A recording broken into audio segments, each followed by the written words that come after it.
Santiago. 3:55 minutos. Ángel adelantó unos decretos que parece que se iban a caer. No adelantó. Después llamaron a Palacio y entonces decían de Palacio, funcionarios decían, pero usted lo vio en Twitter, en el Twitter de la presidencia. Y yo, no, pero todos los decretos son publicados. Entonces, por eso pensamos que Ángel le había hecho un daño a un amigo. Usted cuestionó mi información no, jamás. aquí. No, dígame, porque yo me voy ahora yo mismo. Lo que te digo, usted se adelantó y por poco se daña una vaina. Por poco le dan para atrás la vaina. Felicidades a Osiris de León. Felicidades. Asesor asesor científico, medioambiental y cerró la puerta para que otro pueda ser asesor ya del presidente, porque cubre un espectro de acción tan amplio. Diablo. Bueno, son las no cayó bien. La voz de Julio César Valentín, senador de la República, hombre de Santiago, miembro del Comité Político del Partido de la Liberación Dominicana, escritor que ha hecho un importante aporte, o un reciente importante aporte, con dimensiones liberales y progresistas de la Constitución de 1963, puesta en circulación la pasada semana en la Biblioteca Nacional. Un elemento muy importante a propósito de estas discusiones constitucionales y de los paralelismos que hacemos con las constituciones que hemos tenido en la República Dominicana. Buenas tardes, bienvenido a Sol de la Tarde, senador Julio César Valentín. Bueno, buenas tardes, Cristian, a todos los amigos de este importante espacio que contempla la República Dominicana. Esto parece una evocación romántica del bochismo histórico. Dimensiones liberales y progresistas de la Constitución de 1963. Eso parece ya ser parte de la historia. Es decir, en efecto, de lo que pasó. En efecto lo es. ¿Qué tanto se asocia a lo que está pasando? O sea, ¿qué tanto encaja el pensamiento político de Juan Bosch expresado en la Constitución de 1963 con lo que está pasando en un gobierno donde el Partido de la Liberación Dominicana ejerce todos los poderes? Bueno, Bosch ejerció todos los poderes. Lo hizo democráticamente. Todos los países europeos, absolutamente todos, para que pueda haber un gobierno, debe tener mayoría parlamentaria. Es lo que ha pasado aquí y la democracia se ha mantenido. Es lo que ha acontecido cuando estaba el Partido Revolucionario Dominicano en el gobierno, bajo el mandato del presidente Hipólito Mejía. Por eso yo he defendido que en República Dominicana no deben existir dos cámaras legislativas, sino una, porque el Senado se elige un solo senador por cada provincia, entonces la segunda fuerza política no queda representada. Es un sistema que propende a beneficiar a los partidos de mayoría, y distinto, por ejemplo, a Colombia, donde no es por territorio, o en Uruguay, donde es una lista que se le presenta al electorado a cada partido y se eligen personas notables de las organizaciones políticas a partir de las proporciones, y entonces las votaciones se reflejan en los escaños. Hay digamos, un reflejo de las preferencias del electorado. Eso mismo sucede en República Dominicana. ¿Qué debería suprimirse? En la Cámara de Diputados. No, que se haga una sola Cámara con el nombre de Cámara de Representantes, o de Asamblea Legislativa, como pasa en Costa Rica, que es el país con la democracia más prolongada y estable de América Latina. Pero también tenemos los países escandinavos con cámaras, con congresos unicamerales, pero esa no es la discusión. Eso yo lo estoy planteando y lo voy a plantear en un libro que publicaré el próximo año, porque entiendo que un país con menos de 12 millones de habitantes, con unidad, sin grandes fracturas sociales, históricas, lingüísticas. Pero hay un asunto histórico ahí, Valentín, que bueno, debe comprender eso que no se debe apartar, porque hay un valor agregado. Sí. Bueno, eso será parte de la discusión. Los escandinavos tenían el mismo razonamiento, están cerca de Inglaterra, tenían la herencia inglesa, pero se dieron cuenta que con una cámara podían tener las democracias más estables, más transparentes, donde el statu quo no se modifica con facilidad. Entonces, es un tema muy discutible. Lo importante es referir, en cuanto al libro, que este es un texto que, bueno, lo escribí como un reconocimiento más a alguno de los intentos de esa obra fecunda que fue la del profesor Juan Bosch, la Constitución de 1963, que es sin duda alguna la más liberal en tanto propendía a instaurar un sistema que fuera una ruptura con la dictadura de Trujillo y con cualquier régimen anterior que desconocía el respeto de la dignidad humana y de los derechos ciudadanos, las libertades y derechos clásicos que son propios del liberalismo. Pero el liberalismo en algún momento de la historia se toca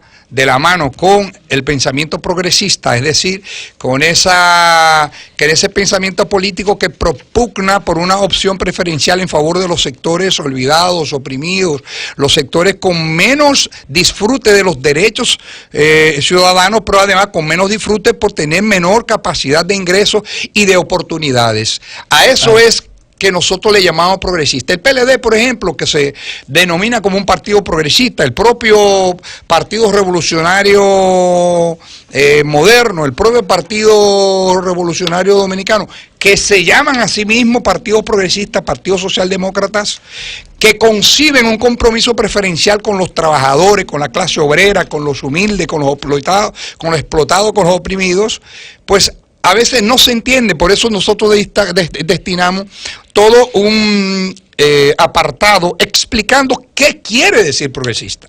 Y la relación del pensamiento y de la acción de la práctica progresista, esa construcción histórica de esfuerzos mancomunados de socialistas, comunistas, demócratas cristianos, porque los demócratas cristianos europeos era gente de izquierda, que propugnaba por un Estado social, por un Estado donde las riquezas fueran distribuidas equitativamente, donde los trabajadores tuvieran participación de los derechos en los derechos de las empresas, y por eso tenemos constituciones como la de Querétaro, producto de la Revolución Mexicana, la Constitución de Weimar de Alemania de la segunda mitad larga del siglo XX, donde los partidos de izquierda, sean socialistas, marxistas, no marxistas, socialdemócratas, coincidieron con otras denominaciones democráticas radicales y construyeron con unas constituciones que establecían por primera vez derechos en favor de los trabajadores, derecho a la huelga, y todo eso fue lo que quiso establecer Juan Bosch,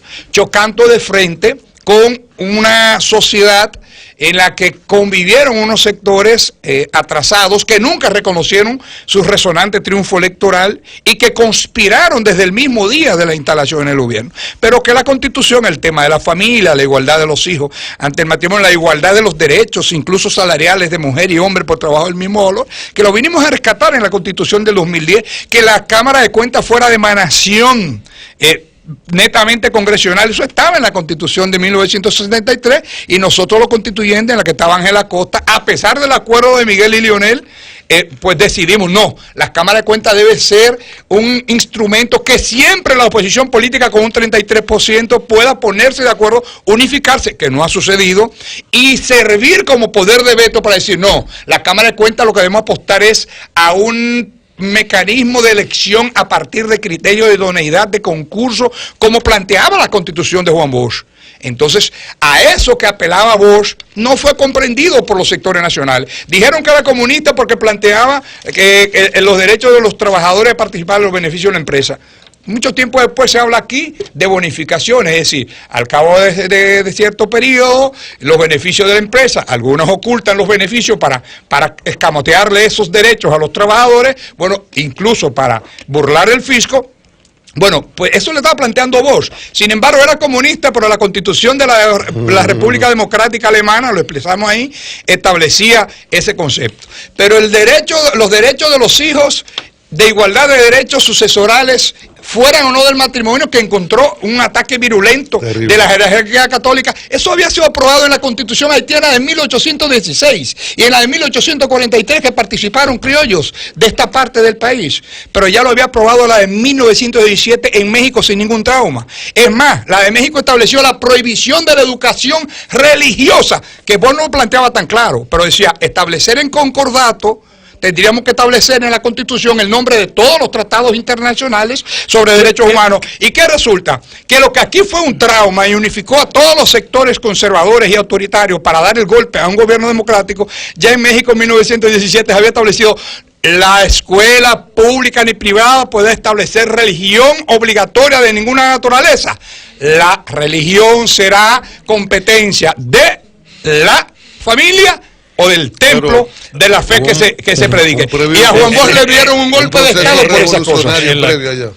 Esa es la pequeña diferencia. Una pregunta, Valentín. Mira. En la actualidad parece que nosotros le pedimos permiso a la iglesia, a pesar de pero todo. Pero yo no estoy de acuerdo. Si usted ha visto mis posiciones políticas, y yo respeto la pluralidad y respeto el valor de la iglesia en la sociedad. Ahora, que mis posiciones, y provengo de una familia también de militancia católica, sin embargo, yo como demócrata, como progresista, estoy convencido que uno de los componentes de los dos conceptos, del republicanismo como del progresismo, es el respeto, pero la separación clara entre fe y Estado. Y por tanto, las políticas públicas no debe intervenir el Estado. En un país donde tenemos tantas niñas menores de edad embarazadas y que haya resistencia a que se promueva educación en la escuela pública sexual, yo digo que eso es una pena en el siglo XXI. ¿Y qué le pasa a sus compañeros de partido, senador? Bueno, que algunos no saben qué significa ser progresista y prefieren no seguir el modelo que ejerció Juan Bosch. Entonces parece que este libro, que no es de ficción, digamos que la mayoría, parece que este libro, Julio César, que no es de ficción, es un mensaje dirigido a alguien. ¿A quién se orienta? No, a nadie. Yo simplemente quiero hacer un trabajo didáctico. Yo soy un progresista. Prefiero estar más a la izquierda dentro de mi partido. Siempre lo he estado. He tenido controversia siempre dentro del marco de la institucionalidad partidaria, y el día que no esté de acuerdo me voy a Alianza País, pero no me voy ni a la derecha ni más para el centro, o donde estoy o un poquito más a la izquierda. Es decir, donde haya más compromiso claro en favor de los sectores más olvidados y oprimidos, más olvidados de la sociedad. Cristian le preguntaba de sus compañeros de partido con las ideas progresistas. Hay muchos progresistas. ¿Progresista o que ellos prefieren el populismo? No, hay algunos que son populistas, pero el progresismo es otra cosa. ¿Y se manifiesta en el PLD? Pero tú puedes ser populista y defendiendo los intereses de los sectores colocados más abajo de la escala social. Hay lo que le llaman George Lakoff, que es para mí el teórico más acabado del tema de concepto progresista, asesor del Partido Demócrata. Tiene un libro que se llama Manual de Progresista, y él dice que hay biconceptuales, es decir, personas que son socialmente progresistas, pero económicamente prefieren un cierto liberalismo. O personas que son económicamente muy progresistas, creen en impuestos progresivos, creen a mayor renta, mayor impuesto, creen en mayor pero, por ejemplo, no te apoyan la interrupción del embarazo y algunos temas que son más controversiales. El presidente de su partido, eso es otro tema de confusión. ¿Dónde lo ubicamos al presidente de su partido? Que en el 96, bueno, digamos en este siglo pasó a liderar una coalición entre la que estaba la Fuerza Nacional Progresista, y hasta el otro lado estaba el Movimiento Izquierda Unida, pasando por el PTD y la PD y todas esas fuerzas. El Partido Comunista Unificado de Braulio, que murió. Que parece que el PLD o los demás dirigentes siguieron ese camino del doctor Fernández. ¿Dónde lo ubicamos? Mira, es que el sistema de doble vuelta en el mundo entero ha hecho, por ejemplo, que enemigos históricos, por ejemplo, en Alemania, los socialdemócratas que fueron marxistas hasta el año 91, que lo cambiaron en el Congreso del 91, hayan tenido que pactar con un partido como el de la Merkel, que es la democracia cristiana. Sí, pero no me coloque esos ejemplos de No, lo que te quiero decir es que en el sistema de doble vuelta lesiona seriamente la configuración ideológica de las organizaciones políticas. Pero más que los pactos, porque aquí el MPD nadie cuestionó la integridad del Partido Marxista-Leninista porque pactó con Peña Gómez o con Bosch después de la revolución para enfrentar la situación de violaciones de derechos humanos. Ni nadie cuestionó, por ejemplo, nadie cuestionó que el Partido Comunista, que ha tenido más éxito de América, que es el Partido Comunista salvadoreño, que están en el poder, pactara con la democracia cristiana en el 72 y luego enfrentaran en la lucha armada. Veamos esta situación. En el PLD yo le puedo defender proclamas progresistas. Vos planteabas en esa constitución la alfabetización como una cuestión imperativa. Pasaron más de 50 años para que una organización política y un liderazgo la promovieran. Para mí eso es progresista.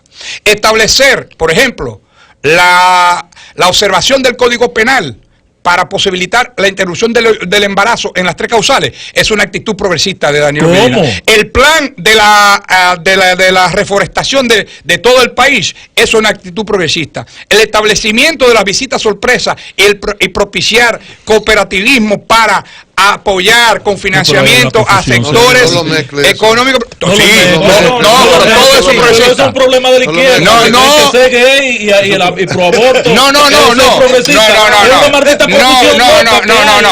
Eso no tiene nada. No es confusión. Eso es un tema de todos los congresos de los partidos. No, Valentín, mira, yo quiero llevarte a otro tema, porque en ese tema va a ser contradictorio. Está bien, no vamos a progresista es tan sencillo. Mira, no hay que ponerse a inventar el agua tibia, ni estudiar en Harvard, ni venir de... No.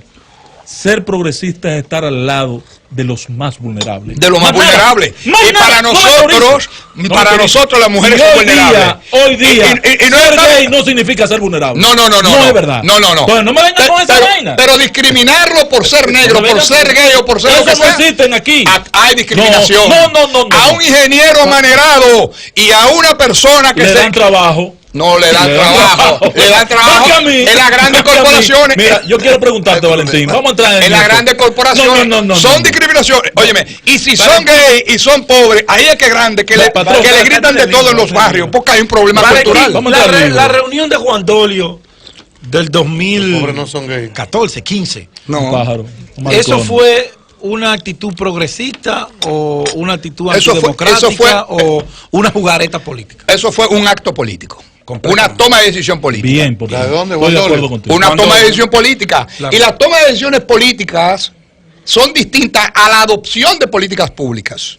Claro. O es más de izquierda ser vietnamita que derrotaron a los franceses, a los japoneses y sacaron a los norteamericanos y establecer un sistema de 2 periodos que nadie dura más de 5 años y se va de ahí. O de Mozambique, que dura 2 años, que derrotaron al imperio portugués y que sus 2 líderes fueron asesinados con apoyo de la CIA.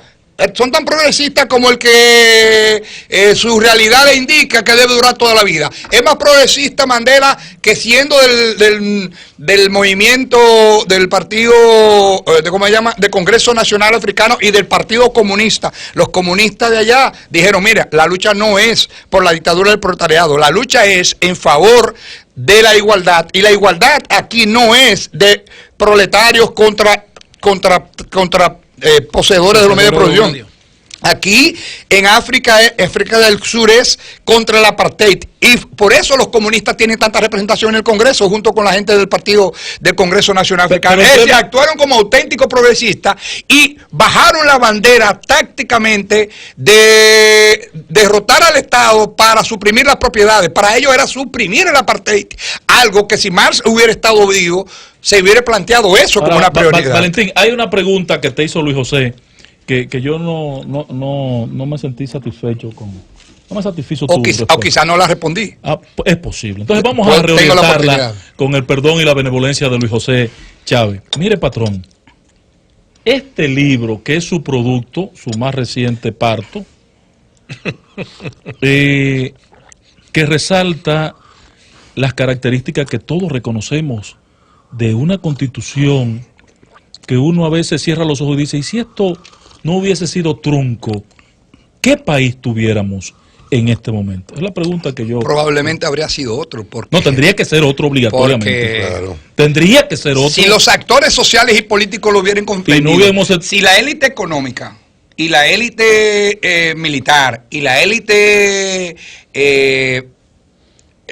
religiosa y la política, la geopolítica norteamericana después del triunfo de la Revolución de Cuba, comprenden que este señor estableció incluso la no reelección, y que además de la no reelección, para modificar la Constitución establecía una supermayoría en el proyecto de ley que intentase modificar la Constitución, que declarara la necesidad. Es la única Constitución. Yo le diría con un candado nuevo. O sea, un nuevo candado. Esa tenía un candado. Sí. Las de ahora nunca tuvieron el candado. Sí. Por tanto, las leyes, aquella ley era orgánica. No existía ese concepto, pero exigía una mayoría súper calificada. Sin embargo, en la actualidad, la Constitución no hace distinción y por tanto prevalece la posición de que toda decisión del Congreso es adoptada por la mitad más o menos de la siguiente, retomando el planteamiento o más de la mitad de los votos. ¿A quién, dice Chávez, a quién le estás dando un mensaje con esta Constitución? Yo no lo a manejo, los jóvenes del PLD. No lo manejo así. Yo te digo, ¿qué hay en la Constitución del 63 que está faltando en la del 2010? La del 2010 es una Constitución muy avanzada. Parece que tendremos que abocarnos prontamente de nuevo a una reforma constitucional. ¿Hacia dónde tú quieres orientar la...? Dos grandes motivaciones. Primero, esto surgió a partir del 50 aniversario de la Constitución de una charla en Washington. ¿Verdad? Una conferencia en Washington. Me pidieron que preparara un ensayo. El ensayo se fue ensanchando y no lo publiqué en la revista, entonces lo publiqué como una charla en Washington al local del fue la seccional que me invitó, pero ahí hubo gente de muchos países del mundo, norteamericanos, académicos, en una universidad. Pero más que eso, quise insistir en el concepto de progresista, de avanzada, de vanguardia, de la Constitución, que es la más avanzada del siglo XIX y el XX, porque la del XXI, en algunos aspectos, la superó por razones del tiempo. ¿Por qué? Y otros derechos que aparecen. Claro, hay otros derechos que no eran conocidos en la época, pero la Constitución del 63 tuvo el atrevimiento histórico de recoger lo más avanzado del constitucionalismo social de la época. La Constitución cubana, que estableció la igualdad de los derechos dentro y fuera del matrimonio. Los derechos, por ejemplo, los derechos económicos de la mujer no casada. Es decir, eso que fue virulentamente atacado por la Iglesia. Señores, en una sociedad donde el 90% de la población es concubina, ¿cómo tú le dices que no va a tener ningún derecho sucesoral, ningún derecho económico? Pero plantearse la igualdad de salario por labor de un mismo valor, trabajo de un mismo valor, eso lo establecimos en la Constitución del 2010, que había desaparecido en la Constitución del 66 de Balaguer. Y en los Estados Unidos eso se estableció por una sentencia del Tribunal Supremo en el año 2009, porque una señora que trabajaba en un hotel, que entró el mismo año, limpiaba en el mismo piso, uno de los señores fue despedido 20 años después, y cuando ella le preguntó que cuánto le dieron de liquidación, se dio cuenta que él tenía un salario superior al de ella. Ella planteó que eso era discriminatorio, lo llevó a la Suprema Corte, y la Corte Suprema de los Estados Unidos falló que eso era contrario al principio de igualdad de la democracia y de la Constitución norteamericana. Hubo que restituirle todos los sueldos, más los daños y perjuicios. Entonces luego Obama manda, los demócratas someten una ley que hoy es ley a partir de esa decisión. Ya Juan Bosch lo establecía en el 63, pero lo habían establecido los cubanos, que con el Partido Revolucionario Auténtico, que Bosch, que había asesorado, ahí lo digo, Bosch asesoró esa Constitución, fue el representante del Partido Revolucionario Auténtico en la revisión del texto final y de los temas que fueron planteados, para los que tuvo que estudiar todas las constituciones más avanzadas de Europa y de América Latina de todo el siglo XX. Entonces Bosch era un conocedor de ese tema y trajo aquí el interés, pero además Bosch era un ostosiano. Por eso planteaba la pluralidad religiosa y de educación. Entonces, si tú quieres una educación regida por la ciencia y que la religión, a un muchacho testigo de Jehová, yo estudié con 2 jóvenes testigos de Jehová brillantes, y siempre reprobaron en religión. Y yo, que era militante estudiantil, grupo vinculado de izquierda, protestábamos porque eran los mejores estudiantes. Pero Noemí y Tomás eran testigos de Jehová.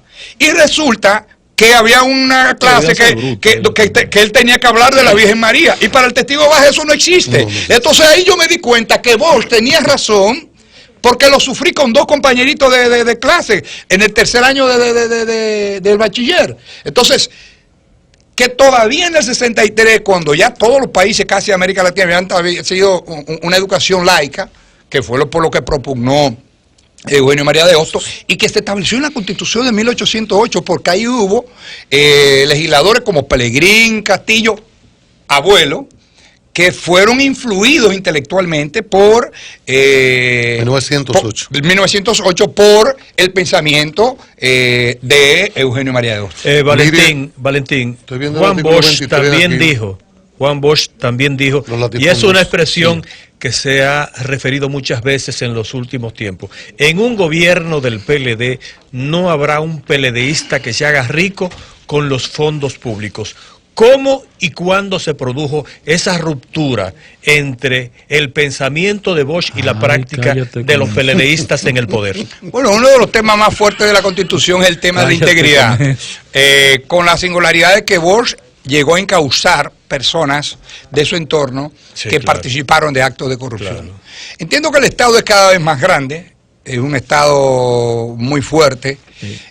No creo que todo presidente pueda observar. Ahora, lo que creo que debe haber es consecuencias.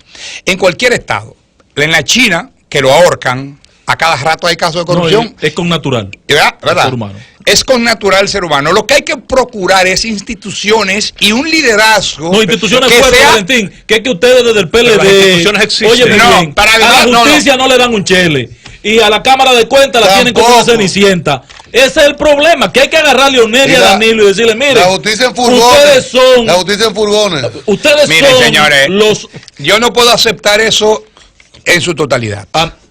Bueno, uno ve. No, pero vamos a ver, es que yo fui juez. Es que yo fui juez y ganaba 5,000 pesos. Y con dignidad me fui. Y fuiste fiscal también. Y fui fiscal, pero ganaba 31,000 pesos. Y creo que me daba para vivir.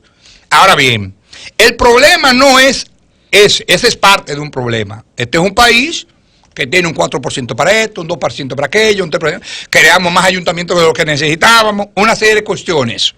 Y resulta... Y la Cámara de Cuentas con 600 millones de pesos. Pero ¿qué pasa? Nosotros le pusimos 250 hace poco porque entendíamos que había que darle más. Y tú tienes una oficina de yo soy de desarrollo provincial allí con un presupuesto, una vaina, una pura M. Y de la juventud y de la mujer, que no podemos eliminar las dos. Mire, yo lo que entiendo es que hay sí desniveles. Por ejemplo, el defensor del pueblo no tiene por qué tener más dinero que la Cámara de Cuentas. Pero ¿qué pasa? El Tribunal Constitucional, si le dieron dinero para la edificación el primer año, no hay que mantenerle todo ese dinero porque ya no necesitan edificación el segundo año. O sea, estos países son... Es que no nosotros, no. Mire, para usted haber establecido contrataciones, para establecer amueblamiento, organización, tecnología. Ya el año próximo quizás usted no lo necesita. Entonces, pero ha crecido la institución. Perdón, lo que te quiero decir es que probablemente el defensor del pueblo, que es una investidura más personal, necesite más. Yo entiendo que la Cámara de Cuentas necesita más que el Tribunal Superior Electoral para lo que hace el Tribunal Superior Electoral. Para lo que le dimos como responsabilidad al Tribunal Superior Electoral. Y no lo estoy menospreciando. Creo que es importante. Aunque a Ángel le consta que yo defendí que se creara un solo órgano. El órgano electoral. Que tuviera facultades organizativas, ejecutivas y facultades de arbitraje. El que no está de acuerdo que se vaya a la Suprema Corte de Justicia en apelación, pero que un solo órgano, porque nosotros estamos replicando, lo que estamos replicando es gasto en seguridad social, gasto, y lo peor usted me dice eso, pero si usted revisa, de esos órganos todos, los que más ganan de América Latina, más que Colombia, son los dominicanos. Porque el Tribunal Superior Electoral dice, vea que cuánto gana, no dicen cuánto gana el procurador, no, cuánto gana el que más gana. Y entonces se ponen esos sueldos. Y se pone una pensión de un 100%. Y una serie de cuestiones. Sí, y así todos. Entonces las autonomías, que fueron un logro del PRD cuando estaba en la oposición y tenía mayoría parlamentaria, esas autonomías, sin transferir controles, se convirtieron también en un desorden. Ustedes aprueban todo eso por segunda vuelta, por populismo y hasta por oportunismo. No. Sí. Sencillamente, por ejemplo, nosotros le dimos 1.000 millones de pesos a la UAS para Seguro Social. Ay, cállate con eso. Y no lo invirtieron en eso, porque vino la movilización, 1.000 millones.